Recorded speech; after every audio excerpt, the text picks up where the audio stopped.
pinagre-rep ng mga kriminal tapos pinaglagay sa drum. Risa Ontiveros, nag-ingay ka ba?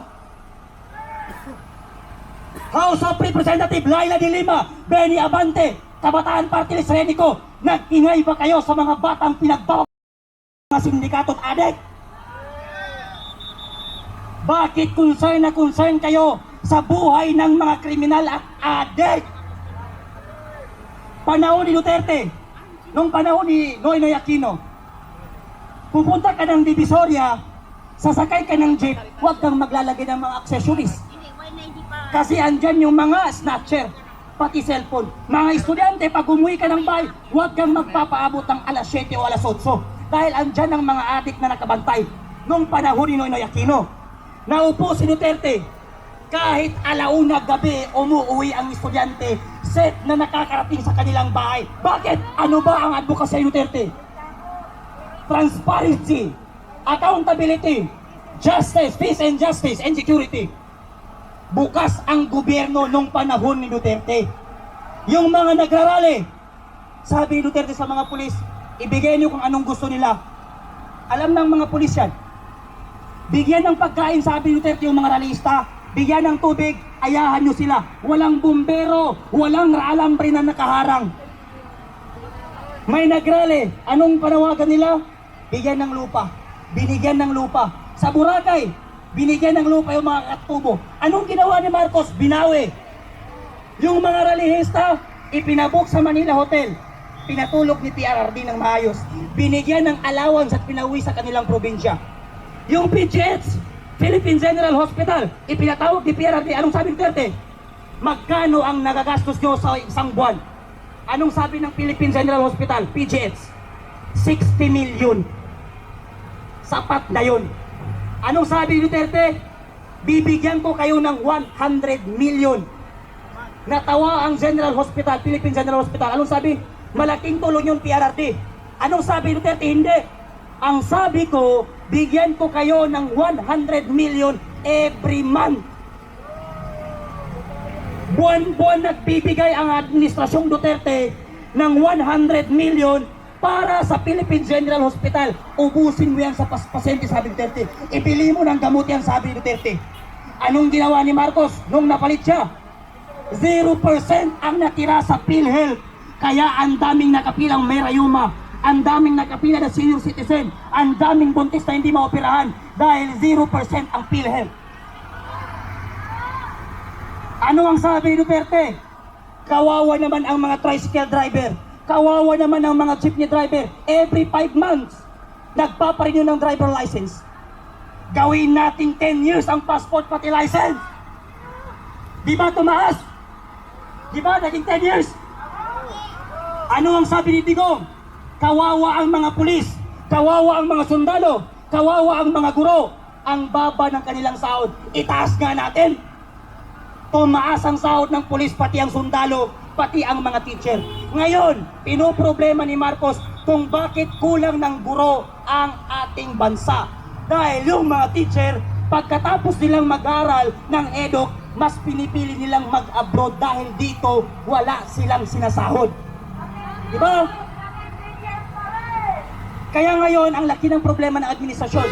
Ang taas-taas ng ating gobyerno. Pag nag-apply ka ng construction worker, ang daming pinapahanap. Ang daming Pilipinong walang trabaho.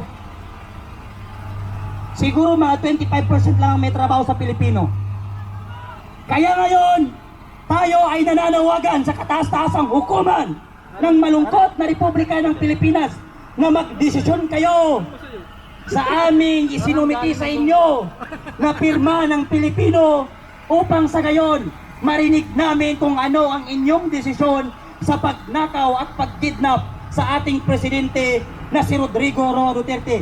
Pangalawa, ang Pilipino ay hindi pumapabor sa ginagawang impeachment sa kay VP Sara. Pangatlo, ibaba ang lahat ng bilihin sa ating bansa at ibalik nila ang mga ninakaw nila at ipakulong ang lahat ng mga politikong magnanakaw. Maraming salamat sa inyo and thank you very much sa ating kaibigan na si Surot Jan Bicrimulya, grupo ng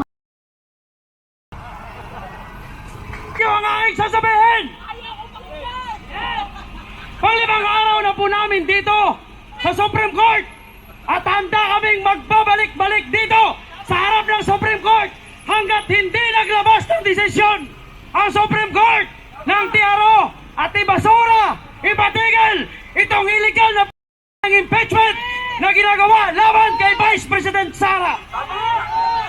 Malinaw na ang ginagawa ng miyembro ng Malitagang ang mga demonyong nakaupo sa Kongreso na ang kanilang purpose kung bakit ginagawa itong impeachment trial kay Vice President Sara upang gumawa ng isang paninira dahil alam nila na kapag maupo si Vice President Sara bilang Pangulo ng ating bansa, sigurado lahat silang putang ay makukulong.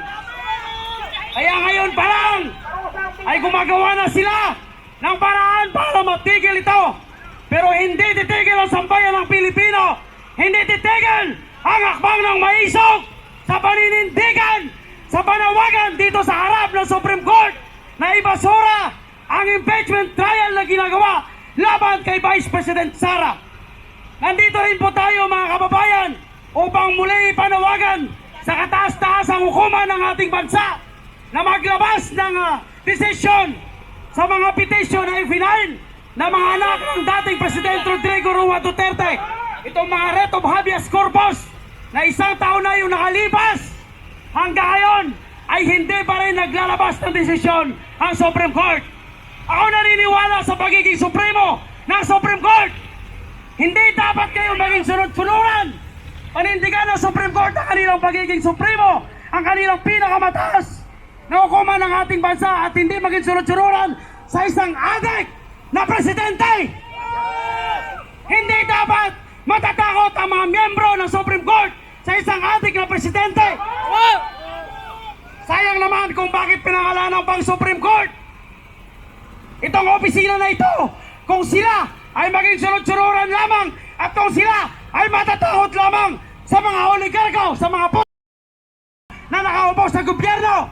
Panindigan nyo mga justices, ulitin ko, panindigan nyo mga justices ang pagiging supreme nyo, yung pagiging Supreme Court nyo. Hindi kayo dapat matakot sa mga oligarko, lalong hindi tayo dapat matakot sa isang bangag na si Bongbong Marcos. Napaka-inhotel. Mantakin mo, 5,000 ayuda lang, kailangan pa may mamatay. Dahil ang kanilang ginagawang patakaran, ayaw nila gawin sa online transaction. Dahil alam nila, kapag online transaction, hindi sila makakapagnakaw. Kaya ang ginawa nila, pinapila nila ang mga drivers, riders, mula madaling araw hanggang gabi. Umabot ng 13 hours to 14 hours. Para lang mabigay ang 5,000 ayuda, may namatay pa. Kung hindi ba namang inotel at pangaga nakaupang presidente, hindi ganito yung mangyayaring sistema sa ating bansa. Tingnan nyo yung nasa likod natin, yung nasa PGH. Dati mayroong 100 million dyan na nilalagak ang opisina ng presidente para ang lahat na pupunta dyan ng mga may hirap na walang kakayanan na ipagamot ang kanilang sarili, walang mahuhugot na sariling pera sa kanilang sariling bulsa ay magagamot. Ngayon hirap na dahil ang 100 million na dapat para sa may sakit ng mga Pilipino ay ibinulsa ng bangag na presidente. Hindi tayo titigil hanggat hindi tinanggal ang excise tax sa produktong langis at hanggat hindi tinanggal yung VAT. Kasi mantakin mo, kung 29% nga naman ang binabayaran natin sa bawat pagpapakarga natin ng produktong langis, napakalaking tipid yan para sa ating mahihirap. Kung hindi nila kayang ipagpapatuloy, natanggalin itong VAT kahit temporaryo lamang. Pero ano ang sabi ng bangag na presidente? Hindi nila kayang babaan ang presyo ng langis. Hindi nila kayang tanggalin itong value added tax dahil malaki daw yung mawala sa kaban ng bayan. Mawalang sa kaban ng kanilang mga bulsa. Tama nga naman ang sinasabi ng isang congressman. Hindi na tayo babayad ng VAT dahil napupunta lang naman sa mga bulsa ng mga putanginang kongresista. So bakit pa tayo babayad kung ang ibabayad natin ng VAT ay mapupunta pa sa ating pamilya? Kaya hindi kami titigil. Kung pang 5 araw, may pang-6, may pang-7, may pang-8, hanggat hindi nagsasalita ang Supreme Court, hanggat hindi naglabas ng desisyon ng Supreme Court sa mga nakapending na petisyon na i-final ng mga anak ng dating Presidente Rodrigo Roa Duterte, At hanggat hindi pinatigil ng Supreme Court ang illegal na impeach kay Vice President Sara, lalong-lalo na isang putang ilang kriminal na kidnapper ang ginamit nilang testigo. Ngayon lang tayo makakita ng gobyerno na pinoprotektahan ang isang kriminal, na pinoprotektahan ang isang kidnapper, samantala yung mga ordinaryong Pilipino na nakikipaglaban, nagsasalita, nagbubulgar sa matinding korupsyon sa gobyernong bangag ni Bongbong Marcos ang ginigipit at pinapaaresto. Kaya sa mga kababayan po natin na lahat ng mga pulis na nandito, mabuhay kayo, pero hindi dapat kayo sumusunod sa isang bangag na presidente. Mabuhay ang Pilipinas!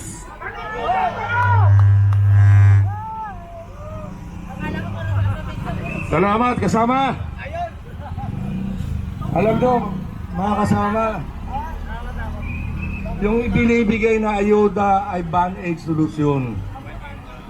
Kita ninyo, meron nang nagbuwis ng buhay dahil lamang hirap na ang mamamayang Pilipino papipilahin sa init ng tindi, ng init ng araw. Wala man lang silungan, wala man lang binibigay ng mga LGU ng tubig para na sa ganon ay pagpunta nila doon ay may ginhawa naman. Ngayon ano sinasabi ng DSWD si Secretary Gatchalian? Parang utang na loob pa. Pinaskil pa niya yung pangalan niya na kami ay nakikiramay at kinakailangan namin yung anak mo ay pag-aaralin namin, sagot namin ang hospital, sagot namin ang pagpapalibing. Hindi yan ang kailangan ng taong bayan. Ba't kinakailangan na-expose mo ang pangalan mo na sa ganon meron kang nagawa, meron na kang nagbuwis ng buhay dahil dyan sa ayuda yan na binibigay. Nagmamalimos ang mga rider natin, nagmamalimos ang mga driver. Pagkatapos pagmamalaki mo, ang amo mo nandun sa aircon nung nakaraan na mahagi sa Maynila na 10 kilong bigas. Yan ba? Makakatulong ba yan sa habang buhay na nararanasan ngayon ng gera ng kahirapan, gera ng kagutuman ang nararanasan namin ngayon? Kaya mga kapatid, hindi po tayo titigil dito sa harapan ng Korte Suprema. Ang hinihiling po natin, magdesisyon na po kayo, Supreme Court. Yung petition for habeas corpus, 1 taon na po si Tatay Digong, hanggang ngayon ay hindi pa rin po natin naaaksyonan. Ang kasabihan nga po, pagka ikaw ay kukuha ng political academy, justice delay, justice deny. Yan po ang madalas na ituro. Ayaw po namin ganon dahil naniniwala kami sa Supreme Court, dahil kayo lamang po ang pag-asa namin. Yang gaan na yan, kami po ay nagpapasalamat. At ngayon ay nagkakaroon na ng hugis, nagkakaroon na ng liwanag papaano ninakaw ng administrasyon ang pera ng taong bayan, lalong-lalo na sa PhilHealth. Pera na mga manggagawa, ipinapasole na 60 billion pesos. Asaan po ngayon? BBM, asaan yung 60 billion na pinapasole ng Supreme Court?